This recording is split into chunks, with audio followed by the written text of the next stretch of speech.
السلام عليكم ورحمة الله وبركاته. وعليكم السلام ورحمة الله وبركاته.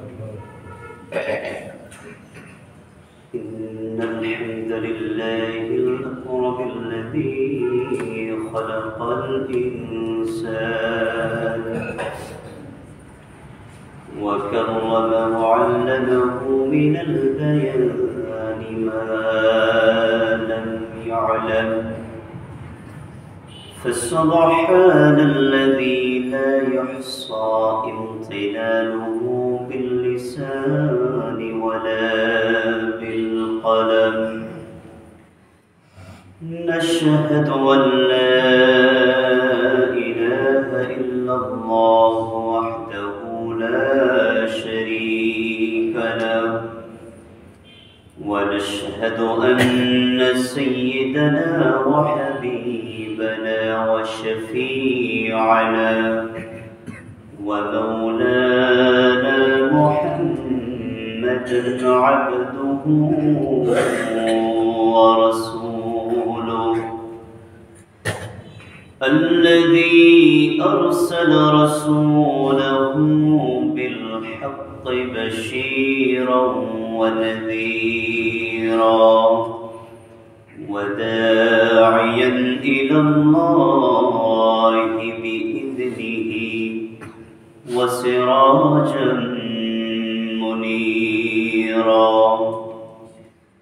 فقد قال الله تعالى في كلامه المجيد وفي فرقانه الحميد. সকলে পড়ুন আউযু বিল্লাহি মিনাশ শাইতানির রাজীম। বিসমিল্লাহির রাহমানির রাহিম। إلا تنصروه فقد نصره الله إذ أخرجه الذين كفروا ثاني اثنين إذ هما في الغار إذ يقول لصاحبه لا تحزن إن الله معنا. صدق الله العظيم وصدق رسوله النبي الكريم، ونحن على ذلك لمن الشاهدين والشاكرين عن الحمد لله رب العالمين. وقال تعالى في شان حبيبه تشريفا وتكريما وآمرا إن الله وملائكته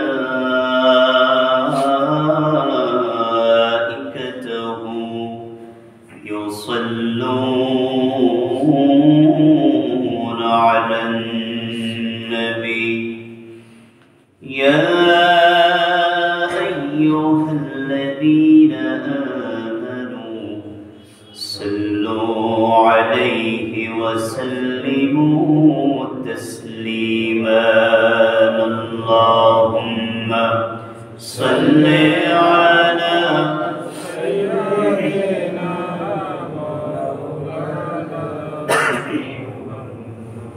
وعلى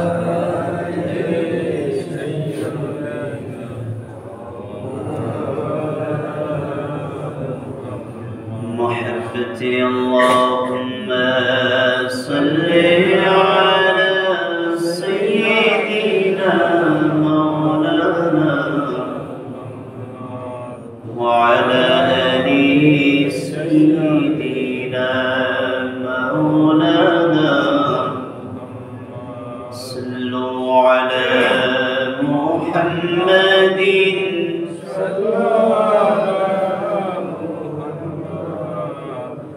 हरदम जबान से निकालो पाक नामे मोहम्मद हरदम जबान से निकालो शफीअना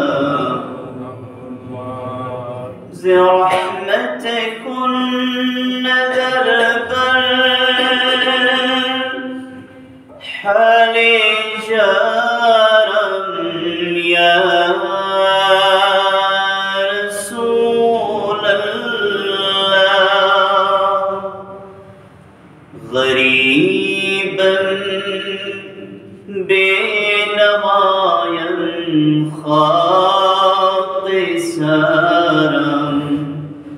या रसूल अल्लाह अल्लाहुम्मा सल्ली अला सय्यिदिना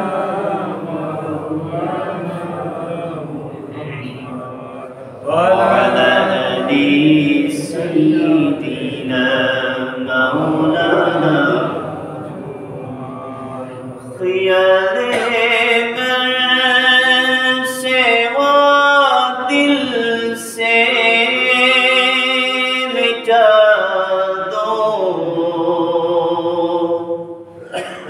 या रसूल अल्लाह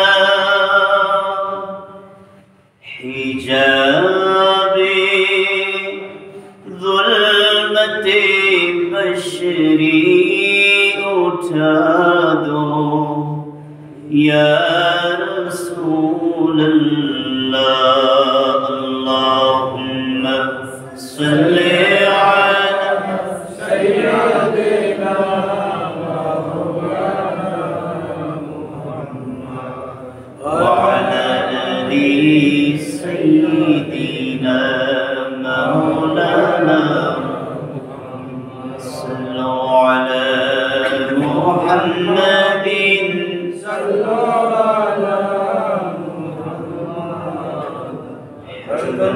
जबान से निकालो पाक नामे मोहम्मद हरदम जबान से निकालो शफीअना अल्हम्दुलिल्लाह समस्त प्रशंसा समस्त गुणगान सिद्धसाना হামদসানা সেই মহান আল্লাহ সুবহানাহু ওয়া তাআলার জন্য যে মহান আল্লাহ পাক রব্বুল আলামিন আমাদেরকে তার অসংখ্য বান্দাদের মধ্য থেকে যাচাই করে বাছাই করে দুনিয়ার সকল প্রকার কাজকর্ম থেকে বিপদ আপদ থেকে হেফাজত করে সৈয়দুল আইয়াম দিন সমূহের সরদার পবিত্র জুমার দিনে পবিত্র জুমার নামাজ আদায়ের উদ্দেশ্যে আল্লাহ সুবহানাহু ওয়া তাআলার ঘর মসজিদে আসার বসার এবং তিনার ইবাদত বন্দেগী করবার মতো সুযোগ আল্লাহ তাআলা আমাদেরকে দান করেছেন সেই মহান রব্বে কারীমের দরবারে আমরা সকলেই অন্তরের অন্তরস্থল হতে শুকরিয়া আদায় করছি সকলেই জবান করে পড়ি আলহামদুলিল্লাহ অতঃপর অগণিত অফুরন্ত দরুদ ও সালাম শান্তির ধারা বর্ষিত হোক آقا نمدار مدینہ تاجدار محمد مختار نبی کم خبر سید المرسلین خاتم النبیین شافع المذنبین رحمت للعالمین جناب محمد رسول اللہ صلی اللہ علیہ وسلم قدم مبارک وبرت وفرنت درود السلام شکر محبت کرچی صلی اللہ تعالی علیہ وسلم সম্মানিত হাজিরানে মজলিস আমরা বিগত জুমায় আলোচনা করেছিলাম রাসূলুল্লাহ সাল্লাল্লাহু আলাইহি ওয়াসাল্লামের সাহাবায়ে কিরামের মর্যাদা সম্পর্কে। আল্লাহ পাক রব্বুল আলামিন দুনিয়াতে মানুষকে সর্বশ্রেষ্ঠ জীব হিসেবে প্রেরণ করেছেন। সকলেই মানুষ, এর মধ্যেও আল্লাহ তাআলা কিছু মর্যাদার স্তর, সম্মানের স্তর আল্লাহ তাআলা নির্ণয় করে দিয়েছেন। আপনি, আমি, আমরাও মানুষ, নবী রাসূল যারা ছিলেন তারাও মানুষ। তার মানে এই নয় যে নবী রাসূল আমার মতো ছিলেন, এমনটা বলা যাবে, কেননা তাদের মর্যাদা, তাদের স্তর আল্লাহ তাআলা সকলের ঊর্ধ্বে রেখেছেন। ঠিক তেমনি সাহাবায়ে কিরাম আমাদের মতোই যদি মানুষ হয়েছেন, তারপরেও তাদের মর্যাদা, তাদের সম্মান, তাদের ইজ্জত আল্লাহর সৃষ্টি জগতে সমস্ত নবী রাসূলের পরে সবচাইতে মর্যাদা আল্লাহ তাআলা সাহাবায়ে কিরামদেরকে দান করেছেন বলে সুবহানাল্লাহ। এই সাহাবায়ে কিরামের মধ্য থেকে আল্লাহ তাআলা 4 জন সাহাবীকে সবচাইতে বেশি মর্যাদা দান করেছেন। এই 4 জনকে বলা হয় খোলাফায়ে রাশিদিন বা 4 জন খলিফা। এই 4 খলিফার মধ্য থেকে আবার সবচাইতে সম্মানী ব্যক্তি হচ্ছেন হযরতে আবু বকর রাদিয়াল্লাহু তাআলা আনহু। আবু বকর রাদিয়াল্লাহু তাআলা আনহু রাসূল করিম সাল্লাল্লাহু আলাইহি ওয়াসাল্লামের একেবারে বাল্যকালের বন্ধু ছিলেন। ছোট্টবেলা থেকেই নবীজির সান্নিধ্য আবু বকর রাদিয়াল্লাহু তাআলা আনহু পেয়েছিলেন। তিনি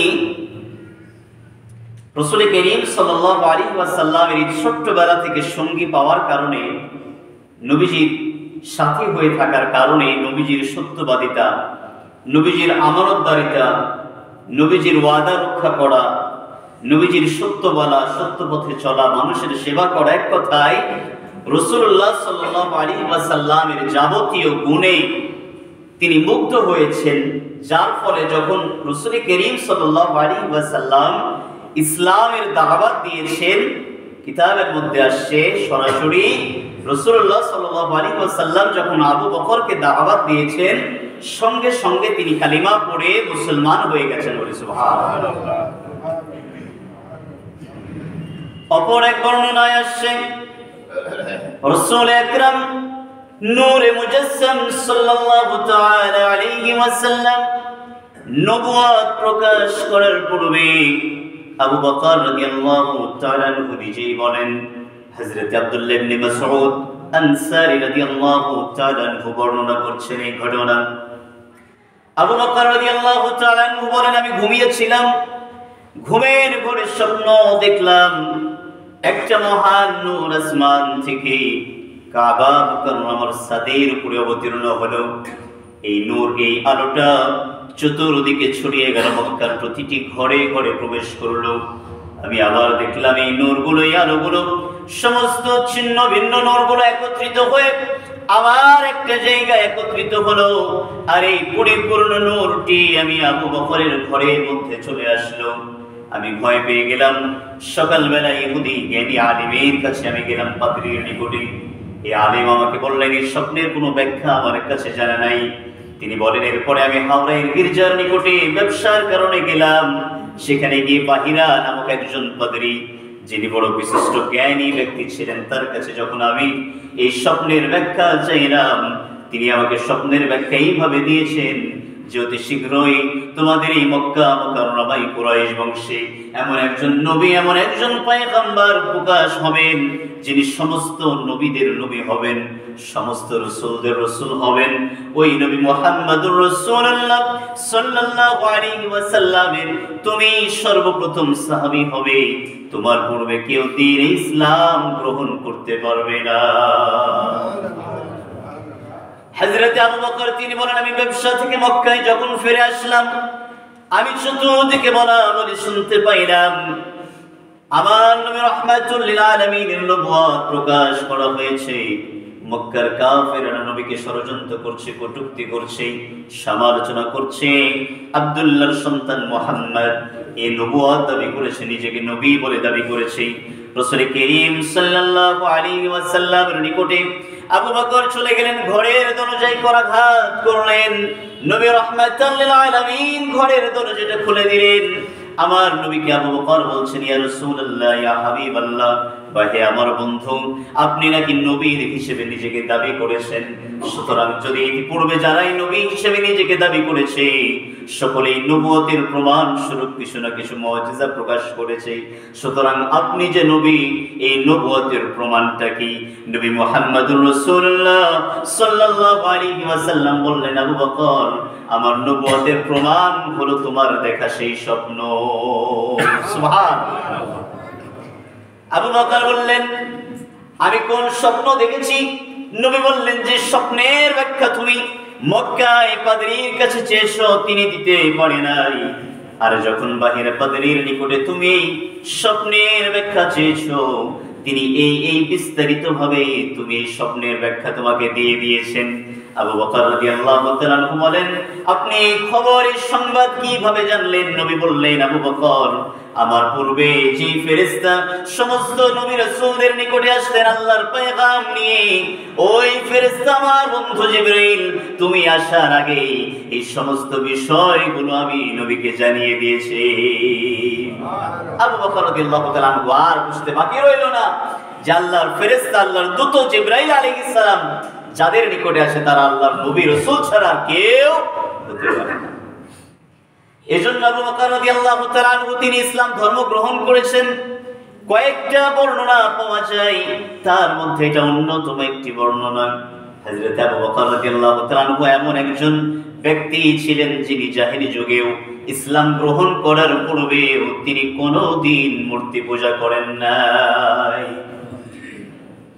হযরত ইমাম আহমদ রেজা ফাজিল বেরলভী রাহমাতুল্লাহি আলাইহি তানজিহুল মাকারাতুল হায়দারিয়া গ্রন্থের 13 নম্বর পৃষ্ঠার মধ্যে উল্লেখ করছেন, আবু বকর রাদিয়াল্লাহু তাআলা আনহু ছোটবেলায় তার বাবা ও কুহাফা আবু বকরকে একটা ঘরের মধ্যে নিয়ে গেলেন। হে আমার সন্তান, মূর্তির সামনে দাঁড় করিয়ে দিয়ে বললেন, হাদিহি ইলাহাতুকা সুম্মুল উলা ফাসজুদ লাহা, এইটা তোমার বড় খোদা, তুমি এই মূর্তিকে সিজদা করো, এটাই হলো আমাদের প্রভু, এটাই আমাদের রব। হযরত আবু বকর রাদিয়াল্লাহু তাআলা আনহুকে যখন ঘরের মধ্যে রেখে বাবা চলে গেলেন, হযরত আবু বকর রাদিয়াল্লাহু তাআলা আনহু মূর্তিকে সম্বোধন করে বললেন, ইন্নী জাইউন ফাত'আমনি, আমি ক্ষুধার্ত, আমাকে খাবার দাও। কোন উত্তর আসে না, মূর্তির নিকট থেকে কোনো জবাব আসে না, খাবার আসে না। আবু বকর রাদিয়াল্লাহু তাআলা আনহু আবার বললেন, ইন্নী আরিন ফাকসিনি, আমি বস্ত্রহীন, আমাকে বস্ত্র দাও, পোশাক দাও। এখনো পর্যন্ত মূর্তি চুপ রয়েছেন। আবু বকর রাদিয়াল্লাহু তাআলা আনহু হাতের মধ্যে একটা পাথর নিয়ে মূর্তিকে সম্বোধন করে বলছেন, ফা ইন কুনতা ইলাহান ফামনা নাফসাকা, যদি তুমি খোদা হও তাহলে তুমি আমাকে রক্ষা করা তো দূরের কথা, তুমি মূর্তি নিজেই নিজেকে রক্ষা করে দেখাও। মূর্তির মধ্যে কোনো ক্ষমতা নাই। আবু বকর রাদিয়াল্লাহু তাআলা আনহু এই পাথরটা নিয়ে যখন এই কথা বলেছেন, মূর্তি এখনো পর্যন্ত নীরব।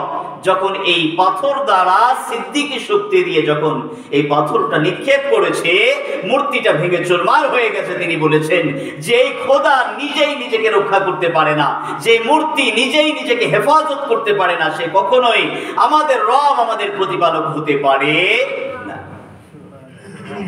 এজন্য আবু বকর রাদিয়াল্লাহু তাআলা আনহুর ঈমান এত বেশি ছিল, মর্যাদা এত বেশি ছিল, তিনি সমস্ত নবী রাসূলের পরে সবচেয়ে মর্যাদাপূর্ণ ব্যক্তি ছিলেন। আহলে সুন্নাত ওয়াল জামাতের ঐক্যমত্য সিদ্ধান্ত হলো আফদলুল বাশারি বা'দাল আম্বিয়া, সমস্ত নবী রাসূলের পরে সবচেয়ে মর্যাদাপূর্ণ ব্যক্তি হলেন হযরত আবু বকর। এর চাইতে মর্যাদাপূর্ণ ব্যক্তি পৃথিবীতে আর কেউ নাই নবী রাসূলের পরে। অর্থাৎ আল্লাহর সৃষ্টি জগতে নবী রাসূল সম্মানী, তারপরে সবচাইতে বেশি মর্যাদা হলেন হযরতে আবু বকর। যার কারণে ইমাম বুখারী রাহমাতুল্লাহি আলাইহি বুখারী শরীফের মধ্যে একটা অধ্যায় লিখেছেন, একটা পরিচ্ছেদের নামকরণ করেছেন বাবি ফাদলিল আবি বকরিন বা'দান নবী সাল্লাল্লাহু আলাইহি ওয়াসাল্লাম, যার বাংলা অর্থ হলো রাসূলুল্লাহ সাল্লাল্লাহু আলাইহি ওয়াসাল্লামের পরে আবু বকরের মর্যাদা। এই নামে একটা পরিচ্ছেদ তৈরি করেছেন তিনি। এই অধ্যায়ের মধ্যে হযরত ওমর ইবনুল খাত্তাব রাদিয়াল্লাহু তাআলা আনহু বর্ণনা করেন, রাসূল করিম রাউফুর রহিম সাল্লাল্লাহু তাআলা আলাইহি ওয়াসাল্লামের জামানায় আমরা পরস্পর সাহাবীদের মধ্যে আমাদের মর্যাদা নিরূপণ করতাম। কার চেয়ে কার মর্যাদা বেশি এটা আমরা নির্ণয় করতাম। তিনি বলেন, কুন্না নুখাইয়িরু বাইনান নাসি ফি জামানিন নবী সাল্লাল্লাহু আলাইহি ওয়াসাল্লাম, আমরা নবীর জামানায় পরস্পর পরস্পরের মধ্যে মর্যাদা নির্ণয় করতাম। এরপরে তিনি বললেন ফানুখাইয়িরু আবা বকরিন, আর আমরা সবচাইতে বেশি মর্যাদা দান করতাম আমার ভাই হযরত আবু বকরকে। এরপরে তিনি বলছেন সুম্মা ওমর ইবনে আল খাত্তাব সুম্মা উসমান ইবনে আফফান, এরপরে আমরা ওমর ইবনে খাত্তাবকে মর্যাদা দিতাম, তারপরে দিতাম আমার হযরত উসমান ইবনে আফফান রাদিয়াল্লাহু তাআলা আনহুদেরকে। সুতরাং এখান থেকে বোঝা যায় যে আল্লাহর সৃষ্টি জগতে নবী রাসূলের পরে সবচাইতে মর্যাদাপূর্ণ এবং সম্মানী ব্যক্তি ছিলেন হযরতে আবু বকর রাদিয়াল্লাহু তাআলা আনহু। এজন্য আবু বকর রাদিয়াল্লাহু তাআলা আনহু তিনি ইসলামের জন্য, দ্বীনের জন্য, আল্লাহ এবং রাসূলের জন্য যে উৎসর্গ করেছেন, যে ত্যাগ স্বীকার করেছেন, তা পৃথিবীর ইতিহাসে আর কেউ কখনোই করতে পারবে না, যার কারণে তার মর্যাদাও সকলের ঊর্ধ্বে। এজন্য রাসূল করিম সাল্লাল্লাহু আলাইহি ওয়াসাল্লাম তিনি আবু বকরকে বেশি ভালোবাসতেন, বেশি পছন্দ করতেন। হযরত ওমর ইবনে আল খাত্তাব রাদিয়াল্লাহু তাআলা আনহু তিনি কেঁদে কেঁদে বলতেন, হায় আফসোস, আমার পুরো জীবনের আমলগুলো যদি আমার ভাই আবু বকরের একটা দিন অথবা একটা রাতের আমলের সমান হতো, তাহলে আমি উমরের জীবনটা ধন্য হয়ে যেত। সেই দিন সেই রাত কোন রাত? আল্লাহ পাক রব্বুল আলামিন কোরআনুল কারীমের মধ্যে বলে দিলেন, ইল্লা তানসুরুহু ফাকাদ নাসরাহুল্লাহ ইয আখরাজাহু আল্লাযীনা কাফারু ثاني اثنين إذ هما في الغار إذ يقول لصاحبه لا تحزن إن الله معنا। আল্লাহ পাক রব্বুল আলামিন বলেন, ইল্লা তানসুরুহু, যদি তোমরা তাকে সাহায্য না করো, অর্থাৎ যদি তোমরা রাসূলকে সাহায্য না করো, ফাকাদ নাসরাহুল্লাহ, তবে আল্লাহ তাআলা অবশ্যই তিনাকে সাহায্য করেছিলেন। যখন কাফেররা নবীকে ঘর থেকে বের করে দিয়েছিলেন, অর্থাৎ হিজরতের জন্য যখন রওনা দিয়েছিলেন, আমার আল্লাহ পাক রব্বুল আলামিন বলছেন, ইযা খরাজাহুল্লাযীনা কাফারু, যখন তাকে বের করে দেওয়া হয়েছিল, সানিয়াসনাইন, তখন তারা দুইজন ছিলেন, একজন ছিলেন নবীর বন্ধু আবু বকর রাদিয়াল্লাহু তাআলা আনহু। আবু বকরকে এখানে সম্বোধন করা হয়েছে। এরপরে আমার আল্লাহ পাক রব্বুল আলামিন তিনি বলছেন, ইয হুমা ফিল গার, যখন তারা সওর পর্বতের মধ্যে এই গুহার মধ্যে আশ্রয় নিয়েছিলেন, তখন আমার নবী রাহমাতুল লিল আলামিন আবু বকরকে যেই কথাটি বলেছিলেন, আল্লাহ পাক রব্বুল আলামিন আয়াতে কারিমার মধ্যে সেই কথার আলোচনা করে বলছেন, ইয ইয়াকুলু লিসাহিবিহি, তখন আল্লাহর রাসূল তার সঙ্গী, তার সাথী আবু বকরকে বলেছিলেন, লা তাহজান ইন্নাল্লাহা মা'ানা, এ আমার বন্ধু তুমি চিন্তিত হয়ো না, দুঃখিত হয়ো না, নিশ্চয় আমাদের সঙ্গে আমাদের আল্লাহ রয়েছে। এই রাত এমন একটি মর্যাদাপূর্ণ রাত, রাসূল করিম সাল্লাল্লাহু আলাইহি ওয়াসাল্লাম আবু বকরকে অনেক দিন পূর্বে বলেছিলেন, আবু বকর, এমন দিন আসতে পারে যেই দিন আমাদের ঘর ছাড়া হতে পারে, আমাদের দেশ ছাড়তে হতে পারে, আমাদের হিজরত করে অন্যথায় চলে যেতে হতে পারে। আবু বকর, তুমি আমার সঙ্গী হবে, তুমি আমার সাথী হবে হিজরতের। সুতরাং আবু বকর, তুমি প্রস্তুতি গ্রহণ করে থেকো। অনেক দিন পূর্বে বলেছেন, কিন্তু যখন আমার নবী রাহমাতুল লিল আলামিন এই হিজরতের রাত্রিতে ঘর থেকে বের হয়ে আবু বকরের ঘরের দরজার মধ্যে গিয়ে একটা মাত্র করাঘাত করেছেন, সঙ্গে সঙ্গে আবু বকর দরজাটা খুলে দিয়েছেন। নবী আমার চোখের পানি ছেড়ে দিয়ে আবু বকরকে প্রশ্ন করেছেন, আবু বকর, এত দ্রুত সময়ে, এত গভীর রাত্রিতে তুমি কিভাবে আমার দরজাটা খুলে দিলে? আবু বকর বলছেন, ইয়া রাসূলুল্লাহ, ইয়া হাবিবাল্লাহ, যেই দিন আপনি আমাকে বলেছেন আবু বকর হিজরত করতে হবে, প্রস্তুতি গ্রহণ করে থেকো, নবী গো, এই দিন থেকে আপনার আশায় আমি আবু বকর বিছানার মধ্যে আর কোনোদিন পিঠ লাগাই নাই।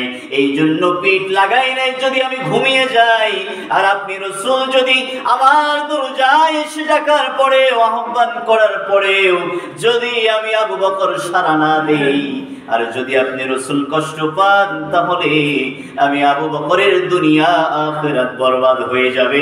এই জন্য ওই দিন থেকে নিয়ে আজ পর্যন্ত আমি আবু বকর আমার বিছানার মধ্যে পিঠ লাগাই নাই। এমন ভালোবাসতেন নবীকে। রাসূল করিম সাল্লাল্লাহু আলাইহি ওয়াসাল্লাম ইরশাদ করেন, লা ইউমিনু আহাদুকুম হাত্তা আকুনা আহাব্বা ইলাইহি মিন ওয়ালিদিহি ওয়া ওয়ালাদিহি ওয়ান নাসি আজমাইন।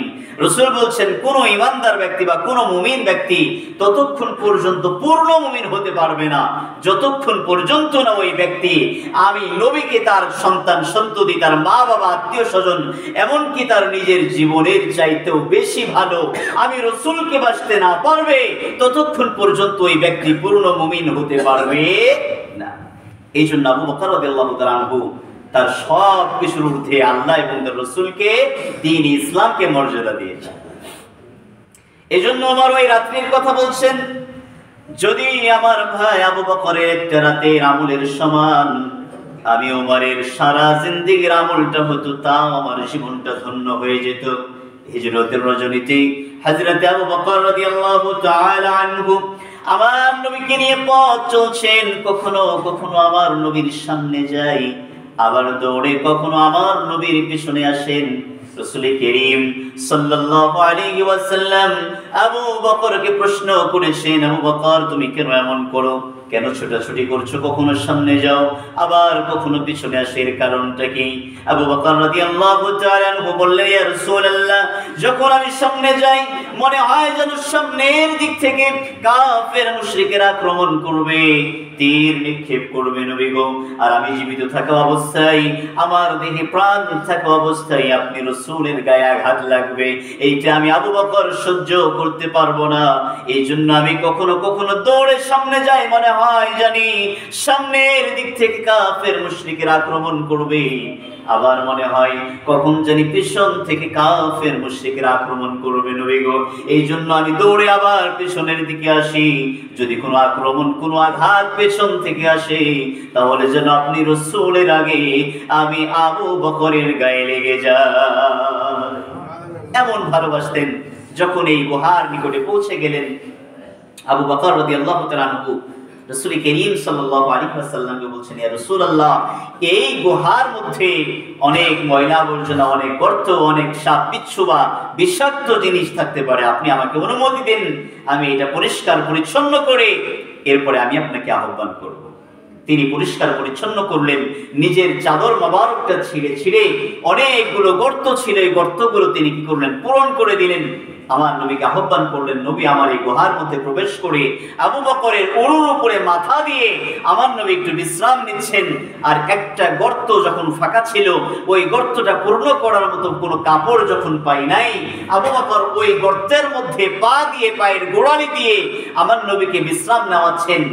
ওই জায়গা থেকে যখন একটা সাপ আবু বকরের পায়ে দংশন করেছে, আবু বকর একটুকু নড়াচড়া করে নাই, একটুকু আমার নবীকে ডাক দেয় নাই, কষ্ট দেয় নাই। আমি যদি নড়ে যাই, নবীর ঘুম যদি ভেঙে যায়, আর রাসূল যদি কষ্ট পায়, আল্লাহ কষ্ট পাবেন, আর আল্লাহ যদি নারাজ হয়ে যায়, আমার দুনিয়া আখিরাত বরবাদ হয়ে যাবে।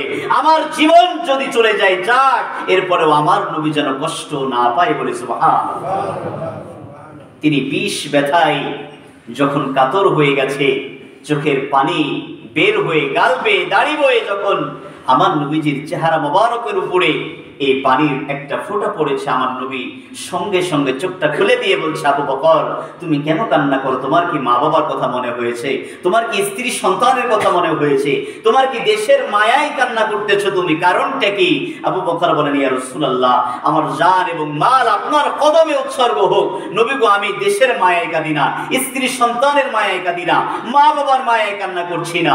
নবী গো, আমাকে বিষাক্ত সাপে দংশন করেছে, এই সাপের বিষ ব্যথায় আমি আবু বকর কান্না করছি। নবী গো, আমাকে সাপে দংশন করেছে। রাসূল করিম সাল্লাল্লাহু আলাইহি ওয়াসাল্লাম বলছেন, আবু বকর তোমার ওই দংশনকৃত স্থানটি আমার সামনে নিয়ে আসো।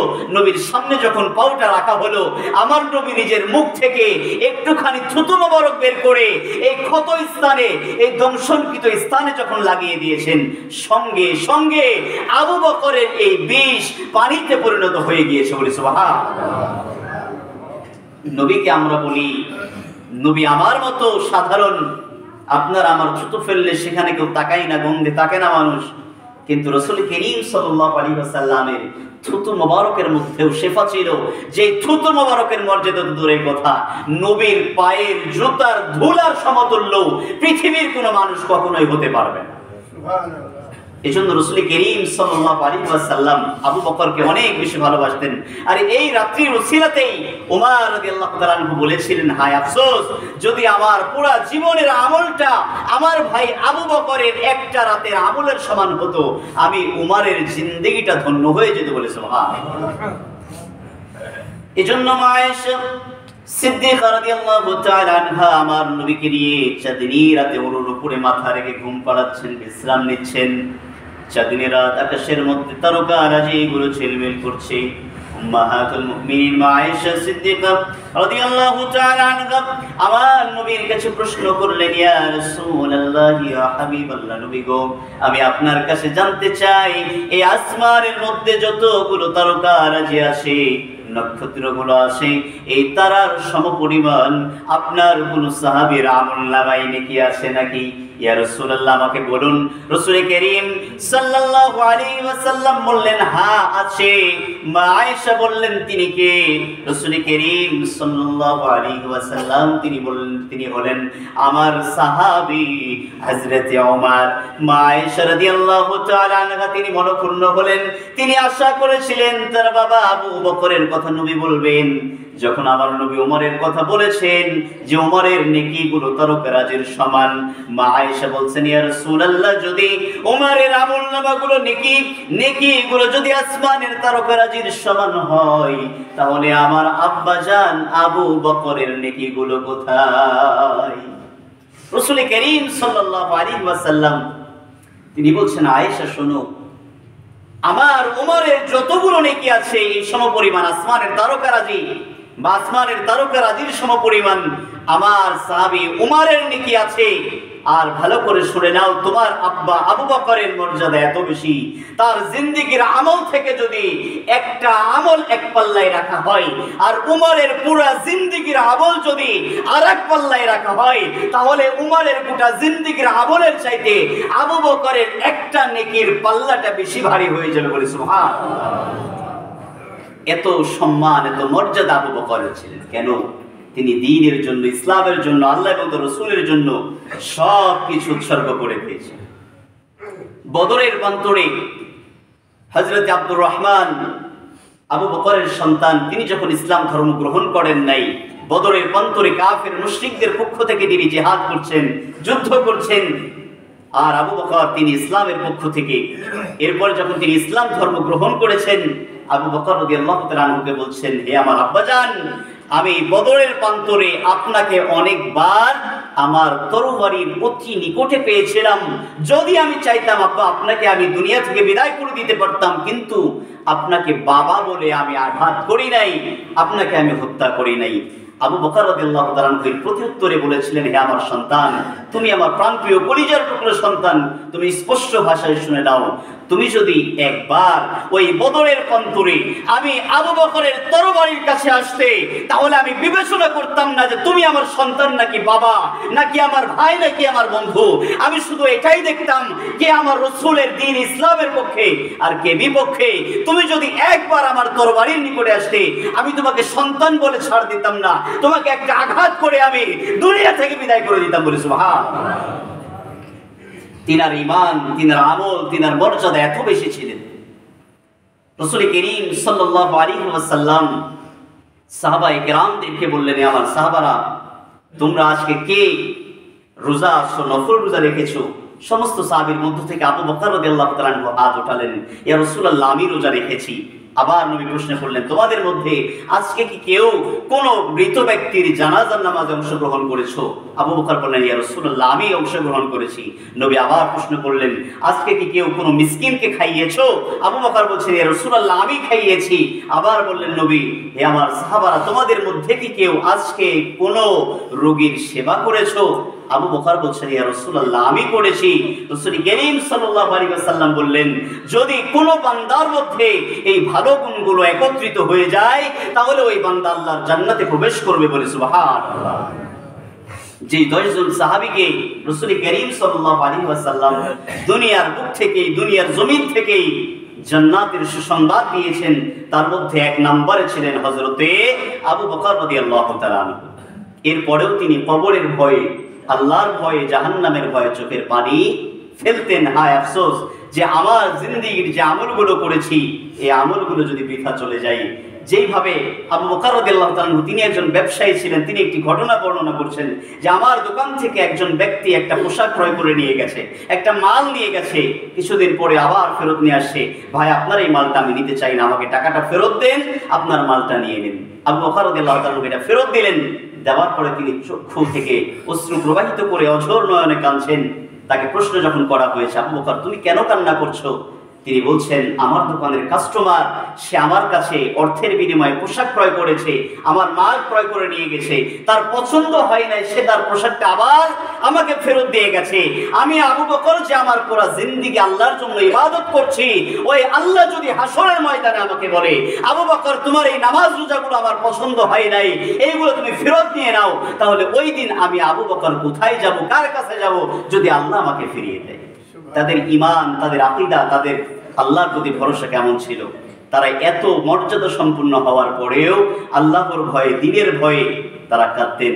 এই জন্য রাসূল করিম সাল্লাল্লাহু আলাইহি ওয়াসাল্লাম তিনাকে সর্বপ্রথম খেলাফতের আসনে সমাসীন করেছেন।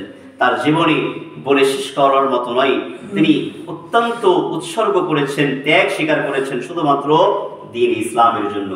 এজন্য আমরা তাদের মতো কখনোই হতে পারবো না, তাদের মতো হওয়া কখনোই সম্ভব নয়। তবে তাদের জীবনীগুলো জেনে পড়ে বুঝে যদি আমরা আমাদের বাস্তব জীবনে আমল করতে পারি, তাহলে আমরাও আল্লাহর নিকটে মর্যাদার অধিকারী হয়ে যাব। এজন্য আসুন, যতটুকু বললাম এবং শ্রবণ করলাম, আল্লাহ সুবহানাহু ওয়া তাআলা যেন আমাদের সকলকে উক্ত বিষয়ের প্রতি বাস্তব জীবনে আমল করে, সাহাবায়ে কেরামের জীবনীগুলো আমাদের জীবনে অনুসরণ করে আমরা যেন পরকালের সফলতা অর্জন করতে পারি। আল্লাহ তাআলা সেই তৌফিক আমাদেরকে দান করুন, আমিন। ওয়া আখিরু দাওয়ানা আলহামদুলিল্লাহি রাব্বিল আলামিন।